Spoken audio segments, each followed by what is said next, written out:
Alô, pessoal, Aluno Executivo, o podcast da EPGE, a Escola de Pós-Graduação em Economia da Fundação Getúlio Vargas, aqui no Rio de Janeiro.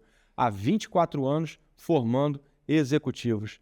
Já foram mais de 550 dissertações de mestrados defendidas. Hoje contamos com 130 alunos trabalhando em novas dissertações. É o único mestrado profissional em economia do Brasil com nota máxima em todas as avaliações da CAPES. Eu sou Rafael Chaves, professor da escola, estou aqui apresentando o podcast que tem o objetivo de trazer a trajetória de sucesso dos nossos ex-alunos. Hoje estou recebendo aqui o Marcelo Carvalho, ele que é diretor de tesouraria da Eneva. Marcelo, já tem um tempo que você defendeu a sua dissertação, de lá para cá muita coisa aconteceu. Bem-vindo aí, vamos ter um bate-papo hoje sobre a sua trajetória de carreira, discutir um pouco os resultados da sua dissertação. Estou curioso para saber se de fato você conseguiu aplicar como foi o plano durante a dissertação de mestrado. Bem-vindo, Marcelo. Bom, Rafael, obrigado pelo convite, a você e à escola também. Escola que eu tenho muito orgulho de ter sido aluno, de ter me formado nesse curso de mestrado. E estar aqui com você ainda é mais do que um prazer, é um privilégio pela admiração que eu tenho por você. Já trabalhamos juntos, foi meu orientador, somos amigos, então muito prazeroso estar aqui batendo esse papo com você.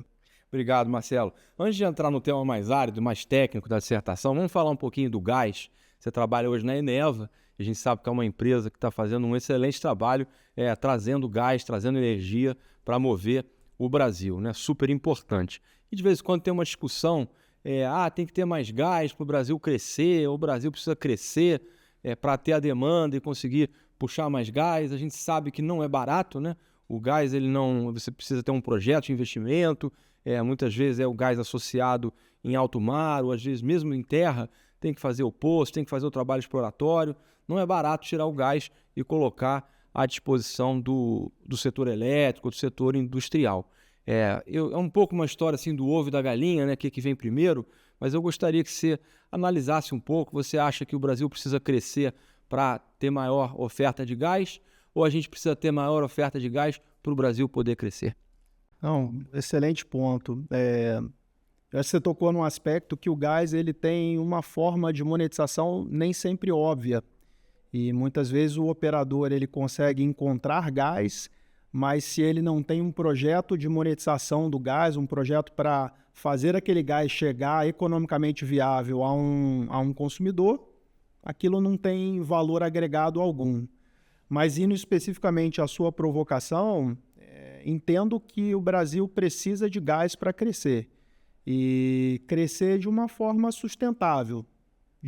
Sustentável aqui numa qualificação mais ampla da palavra, não somente sustentável no tema de sustentabilidade em si, onde o gás tem uma participação super importante no contexto de transição energética, porque ele traz a possibilidade de redução de emissões de carbono com a substituição de determinados combustíveis que são maiores emissores, mas também dentro de um contexto em que você tem a introdução e o crescimento de fontes renováveis de energia, o gás ele traz um aspecto que é fundamental para a energia a ser consumida, que são os requisitos de estabilidade, resiliência. Então, a energia ela tem diversos atributos envolvidos. Você tem o preço de energia, que ele é dado pela quantidade de oferta que você tem versus a demanda. Mas existe um atributo que o gás consegue oferecer, geração termoelétrica, que é o atributo de previsibilidade, de resiliência ao sistema, de prontidão a quando houver a necessidade de geração. Então, quando a gente pensa em empreendimentos que demandam energia, um dos aspectos fundamentais é você ter a previsibilidade, você ter um setor, um sistema resiliente para atender à geração de energia quando for necessário, quando estiver havendo demanda energética. Então, dentro desse contexto, quando a gente dá uma analisada, faz uma análise sobre o setor elétrico brasileiro, nós somos um setor privilegiado, nós somos um país privilegiado por já contar com uma matriz quase que majoritariamente renovável. Então, você tem uma base de geração hidrelétrica do nosso legado de muitos anos investindo em geração hidrelétrica e pelas as potencialidades que foram exploradas no Brasil, mas hidrelétrica não é mais construída no Brasil, especialmente hidrelétricas com a capacidade de fazer modularização do sistema. Hoje o setor elétrico ele cresce via expansão de renováveis, solar e eólica, que são energias que têm a sua qualidade, porém elas são energias intermitentes, que trazem instabilidade para o sistema. À noite você tem demanda de energia contínua e você não tem sol. Muitas vezes o vento ele tem flutuações ao longo do dia que trazem maiores desafios ao operador do sistema, para ele preservar a resiliência do sistema. E aí entra a importância da térmica, garantir essa resiliência. A gente não pode ter um setor elétrico, especificamente falando do setor elétrico, que seja 100% dependente da natureza. Você tem que ter um seguro contratado para quando a natureza falhar, e fenômenos naturais, eles são, de certa forma, constantes. Você tem anos com maior hidrologia, anos com menor hidrologia, períodos do ano com maior incidência solar, períodos do ano com menor incidência, assim como ventos. Então, essa quantidade de variáveis a serem administradas e são variáveis não controláveis, você precisa ter alguma fonte firme em que você possa lançar mão quando for necessário para você garantir os atributos de resiliência e de segurança ao sistema. Muito bom, Marcelo. A sua fala foi muito rica. Eu vou até tomar a liberdade de dar uma resumida aqui na linguagem do Largo da Carioca para a turma da poltrona. Nem todo mundo é do segmento, é do setor. O que o Marcelo acabou de explicar aqui, primeiro, é que o Brasil é um país que é o creme de la creme da energia limpa. A nossa matriz elétrica é 90% baseada em fontes de energia renovável. Tem muita hidrelétrica, tem muita solar, tem muita energia eólica. Então, com isso, a nossa matriz é muito limpa. O Brasil já tem hoje a matriz que a Europa quer ter daqui a 30, 40 anos. Então, nota 10 para o Brasil no quesito energia limpa na nossa matriz elétrica. Por outro lado, o fato de ter tanta fonte renovável, surge o problema da intermitência, porque a gente quer uma energia limpa, mas a gente também gosta de apertar o interruptor e a luz acender. Quando falta energia elétrica é um problema. Teve um dia que a gente estava gravando o podcast aqui, faltou luz, desligou a televisão, foi um problema, teve que gravar tudo de novo. Isso às vezes acontece. Então, todo consumidor gosta de apertar o botão e acender a luz, né? Então, o nome disso é confiabilidade, né? É ter um sistema elétrico resiliente, confiável. E para isso é importante ter fontes de energias que tragam confiabilidade. Aí acho que esse é um pouco o papel do gás, né? O gás ele tem um papel para viabilizar a matriz elétrica brasileira extremamente baseada em fontes renováveis e energia limpa. Então o gás é fundamental para manter aí a confiabilidade da matriz elétrica brasileira. E aí, Marcelo, trazendo aqui um outro assunto, isso fica ainda mais importante num cenário onde cresce a demanda por energia. E a gente, olhando os números, a elasticidade do crescimento econômico vis-à-vis demanda por energia, a gente sabe que é maior que 1, né? Então, se o Brasil vai crescer 2%, 3%, a demanda por energia cresce a uma taxa bem superior à taxa do crescimento econômico. Ainda mais hoje em dia com essa questão da digitalização, inteligência artificial, demanda por data centers, são ativos intensivos em energia. Então, com a nossa economia se estruturando mais em torno de produtos de alto valor agregado do ponto de vista de tecnologia, também aumenta a demanda por energia. Então, precisa ter, de fato, o gás para crescer com confiabilidade e com segurança. Como é que vocês na Eneva percebem isso? Vocês associam um pouco esse crescimento focado em digitalização, crescimento econômico com elasticidade maior que 1 para crescimento do mercado de energia? Vocês olham isso lá na Eneva? Faz parte da aposta estratégica de vocês? Não, sem dúvida, você tocou em aspectos muito importantes. Eu iria até um pouco além. A elasticidade de crescimento de energia é muito superior a 1, porque mesmo em anos em que você tem uma economia fraca, frágil, você tem crescimento de carga energética acontecendo. leilões voltados ao setor elétrico para a expansão tanto de linha de transmissão quanto de base de geração, eles acontecem quase que anualmente, porque há demanda por se planejar o sistema no sentido de crescimento. E quando a gente olha essas perspectivas de crescimento, eu acho que tem dois fatores muito interessantes para serem monitorados. Um deles junto com esse crescimento econômico, que tem uma elasticidade ao crescimento energético, você tem ainda um crescimento intrínseco do consumo per capita por habitante. Então, quando a gente compara economias desenvolvidas, elas têm um consumo per capita muito maior do que economias em desenvolvimento. Mal comparando Brasil e Estados Unidos, o consumo per capita americano chega a ser quase 10 vezes maior do que o consumo per capita brasileiro. Então, você tem dois fatores no crescimento populacional e no desenvolvimento da população e da economia que influenciam o aumento da demanda energética. E tem um outro componente hoje que está trazendo bastante expectativa para crescimento de demanda no setor, que é o desenvolvimento de novas tecnologias, especificamente inteligência artificial. Inteligência artificial, assim como o primeiro movimento de processamento de dados que veio junto com criptomoedas, a necessidade de mineração e uso computacional para a mineração dessas criptomoedas, agora você tem o evento inteligência artificial se desenvolvendo e trazendo maiores requisitos por consumo energético. E consumo energético com estabilidade, com resiliência. Você não pode ter data centers sendo instalados em locais em que haja uma instabilidade no fornecimento de energia.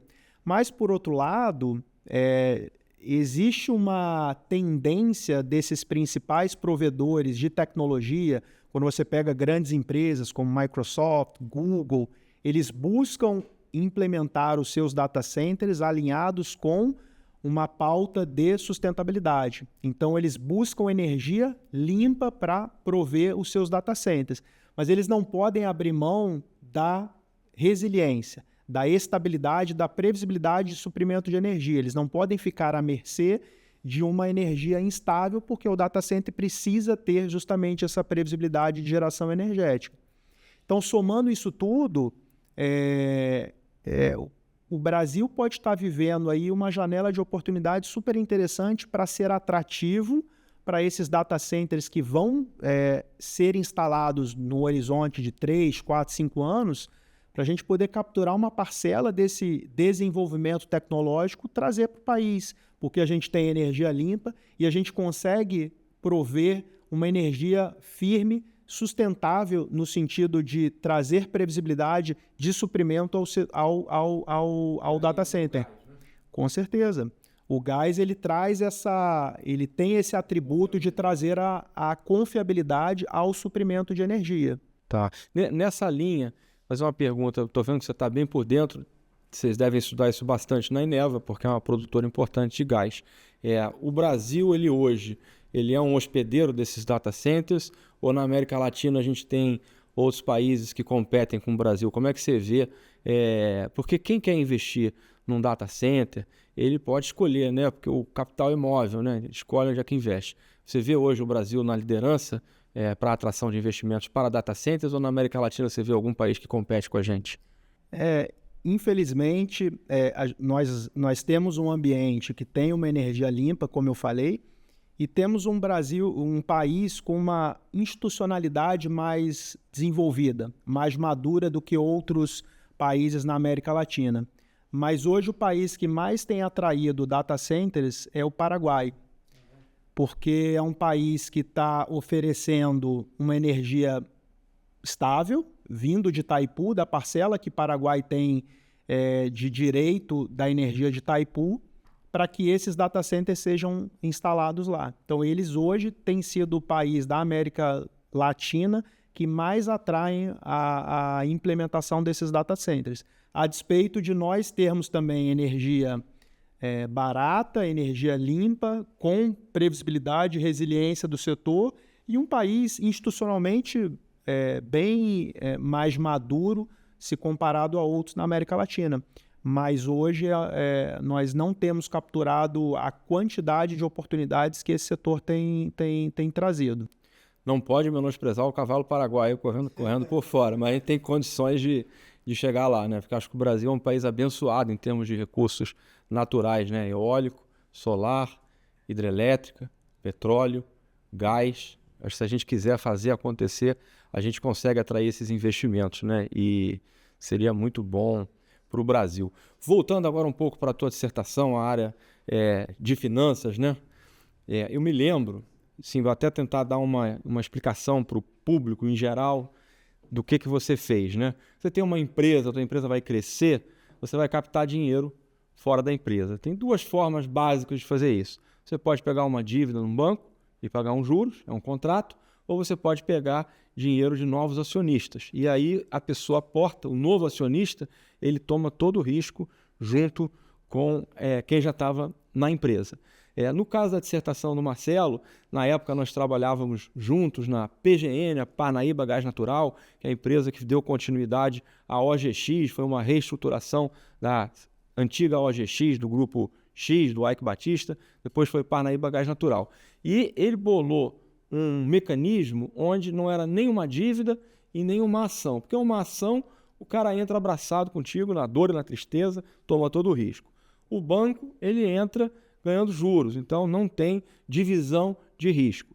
E na época, a Parnaíba Gás Natural estava buscando novos sócios e queria passar um pouco do risco. Não queria passar todo o risco, mas também não queria fazer um contrato risco zero, um contrato de dívida ou risco de renda fixa, né, que é um risco menor.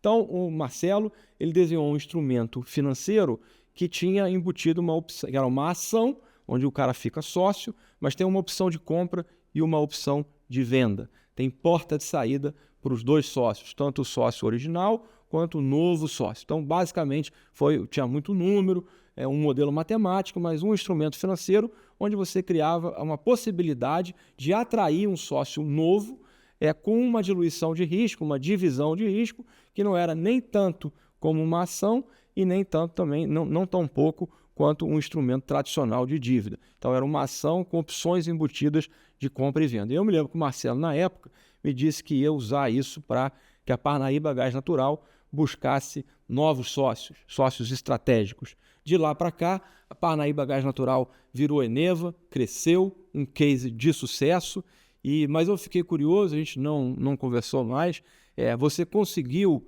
aplicar de fato aquela tua dissertação, você construiu com um modelo matemático, teórico, quantitativo, você conseguiu aplicar alguma versão da tua dissertação na prática? Sem dúvida.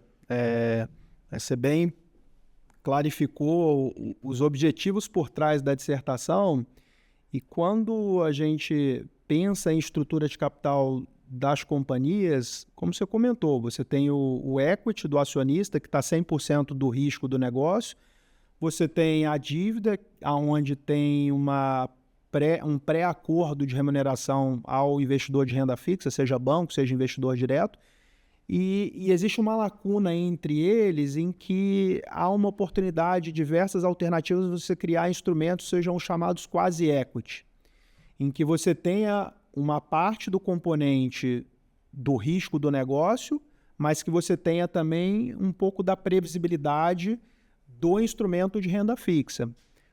Com esse objetivo foi que a gente começou a pensar em um instrumento envolvendo instrumentos super conhecidos e utilizados no mercado financeiro, opções, mas pensando na ótica de previsibilidade de retorno a um acionista que seja um acionista estratégico e não um acionista 100% skin in the game.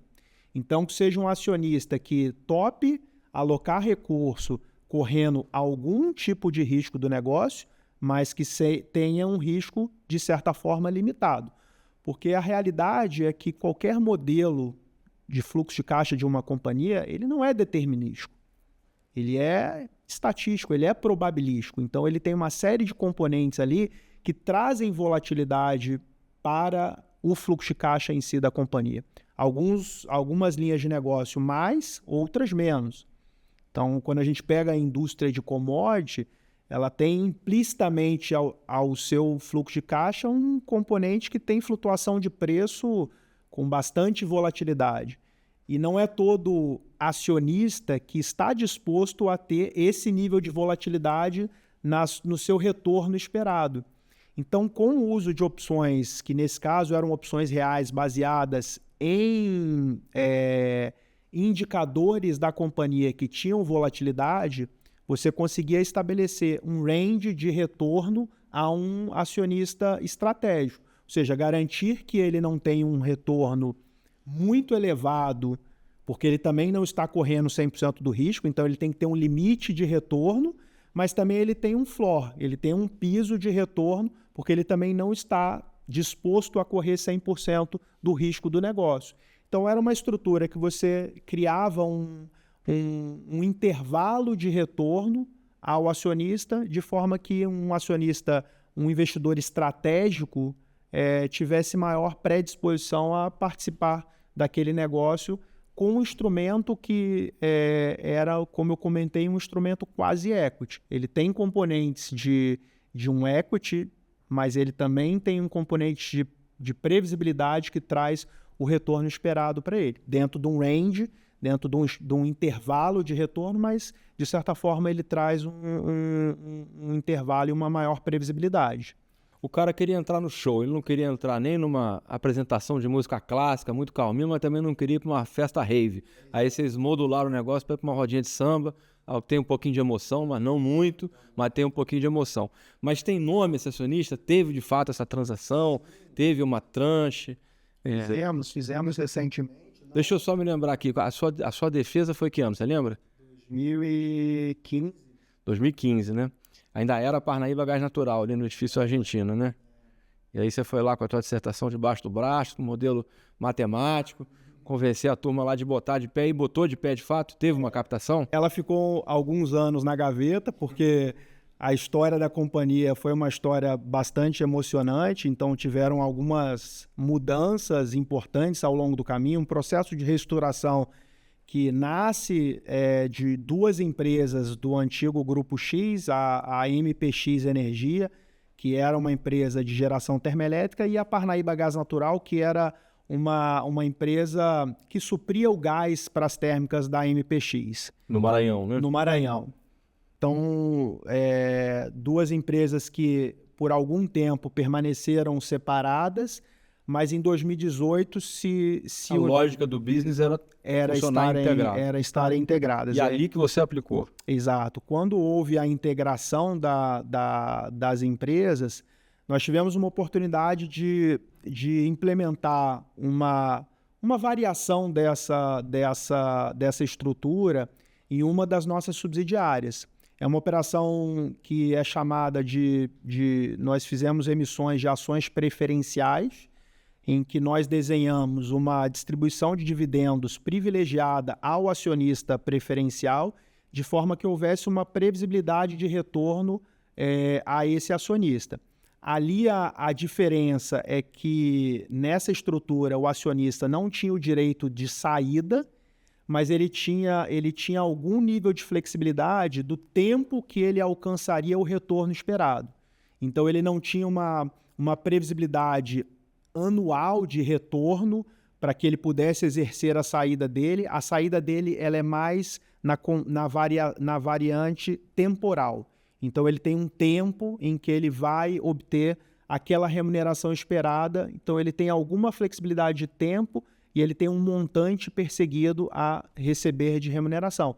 Então era uma estrutura que podemos dizer que é uma variação daquela que foi lá atrás pensado. Você não tem uma opção de exercício de saída, que é a chamada put, que o investidor estratégico tinha, mas continua havendo uma call, ou seja, a companhia fica preservada de, num eventual performance superior do ativo em que a gente venha a observar, eu não vou entregar mais retorno a um acionista que não está correndo 100% do risco.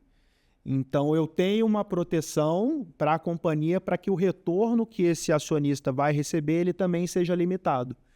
Há uma componente de tempo que ele fica predisposto a levar mais tempo para alcançar aquela remuneração prometida, mas a remuneração tem uma previsibilidade de ser entregue para ele somente com uma variável tempo a ser definida conforme o ativo de fato performance.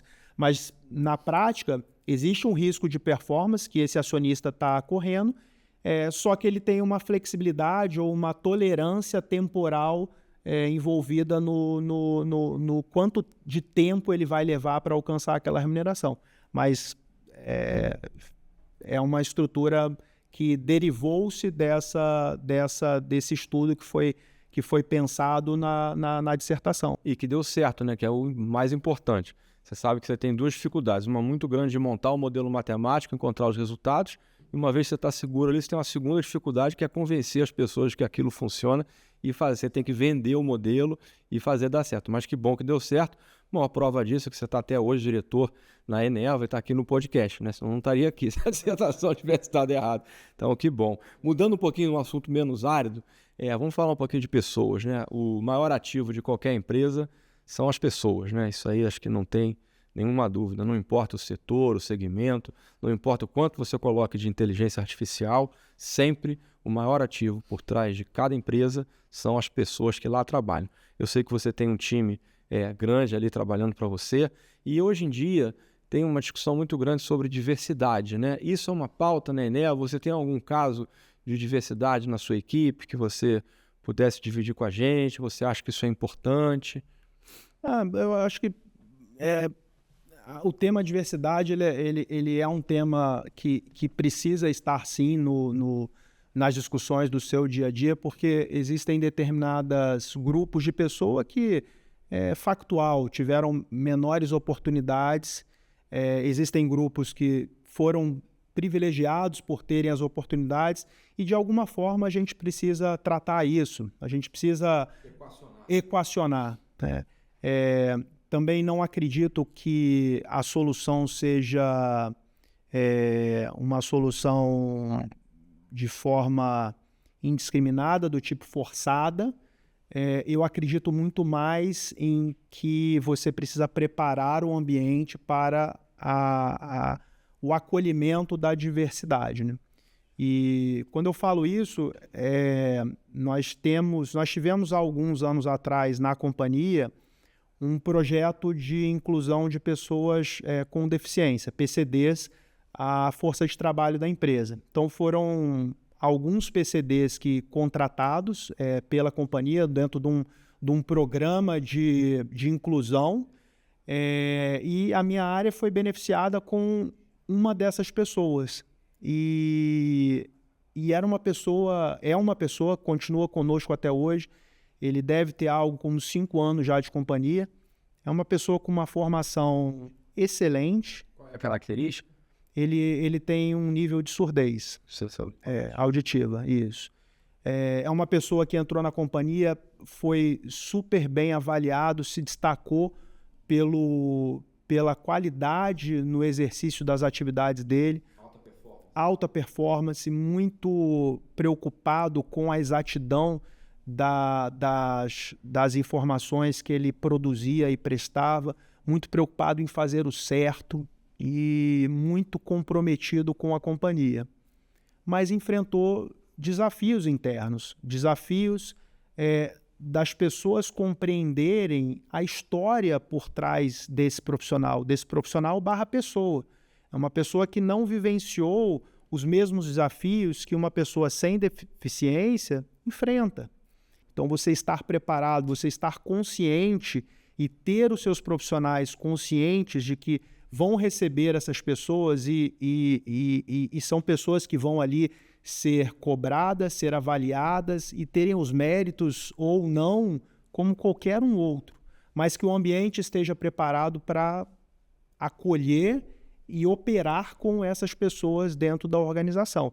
E aqui eu digo sobre qualquer aspecto de inclusão que a gente esteja falando, sobre questões de gênero, sobre questões raciais, sobre questões de crenças ou pessoas até mesmo com deficiência que também fazem parte dessa... Orientações políticas. Qualquer coisa, mas, ou seja, você preparar as pessoas para a diversidade de fato, como se aproveitar do benefício que a diversidade traz, que é você entender outras realidades, entender outras culturas, entender outras formas de pensar, e daí você conseguir combinar tudo e sair com um resultado mais diverso e mais fortalecido, porque foi testado em diferentes visões de mundo, né? Um ambiente com diversidade, ele é enriquecedor, né? Eu acho que dessa experiência, todo mundo sai maior, todo mundo sai melhor, sai com aprendizado, né? E você falou um pouco também do pessoal e do profissional. Não existe essa coisa de separar o pessoal do profissional. A gente não tira o pessoal, bota na gaveta, agora eu vou trabalhar, agora eu sou só o profissional e quando eu volto em casa eu visto a pessoa de novo, né? O pessoal e o profissional, eles andam muito interligados, não existe essa separação. E quando você consegue ter um ambiente de trabalho, um ambiente profissional, onde as pessoas conseguem estar ali por inteiro, e você consegue incluir essa diversidade, eu acho que todo mundo sai ganhando, né? Todo mundo aprende e é uma experiência enriquecedora. A natureza mostra isso pra gente, né? A natureza é cheia de diversidade, né? A diversidade é sinônimo de riqueza. Então é muito bacana aí esse case aí.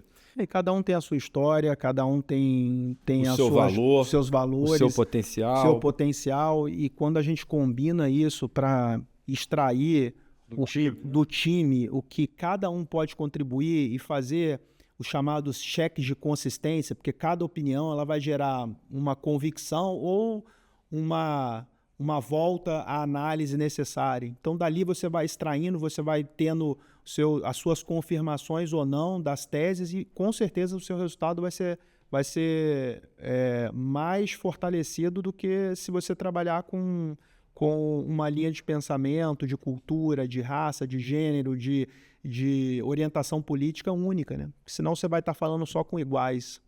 Muito bom. Bom, como vocês viram aqui, o Marcelo é um cara profundo, teórico, mas ele não é só teórico. Ele fez um modelo matemático que depois ajudou a reintegrar o ativo termoelétrico com o ativo de gás lá no Maranhão, da PGN, hoje Eneva, na prática. E ele está conversando aqui com a gente sobre diversidade, sobre a importância das pessoas, e ele também não fica só na teoria, não. Ele já contratou um aluno da atual turma que acabou de entrar no início do ano de mestrado, está trabalhando lá na Eneva. Não sei se está na tua área. Está na tua área, não? Está na tua área, tá vendo? Então é da teoria à prática, né? É de A a Z. Marcelo, foi muito bom te receber aqui, te reencontrar. Tenho muito orgulho aí da sua trajetória profissional. Tive o privilégio de participar um pouquinho da sua história como orientador lá atrás, mas acima de tudo tenho muito orgulho de ver o profissional sério. A gente trabalhou junto também na Vale, né? Então não é de hoje que a gente se conhece.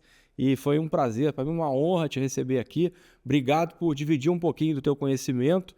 Gás para crescer. Muito obrigado aí, Marcelo. Se você quiser deixar mais uma mensagem aí para a turma aí que cogita aí aprofundar os conhecimentos aí, seja na área de mestrado, às vezes alguém que já está final de carreira, quer migrar para consultoria, ou alguém novo que está se formando, quer aprofundar a graduação. Então fica à vontade aí para fazer a sua mensagem final, a sua despedida. E mais uma vez aí, obrigado por estar aqui com a gente. Pedir só para você olhar para aquela câmera ali e se dirigir aí ao público externo. Não, primeiro, obrigado pelo convite novamente. Um privilégio, um prazer muito grande estar aqui, representando um grupo de alunos que passaram pela escola, que se formaram na escola. E se eu puder, acho que dar uma dica, uma orientação ou uma recomendação a quem está assistindo que tenha interesse de fazer esse curso de mestrado, sem dúvida alguma, foi um diferencial na minha carreira.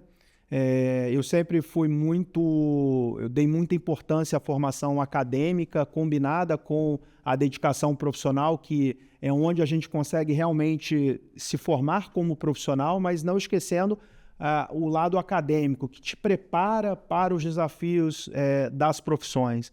No final, de forma simplificada, nós somos grandes resolvedores de problema dentro do ambiente profissional.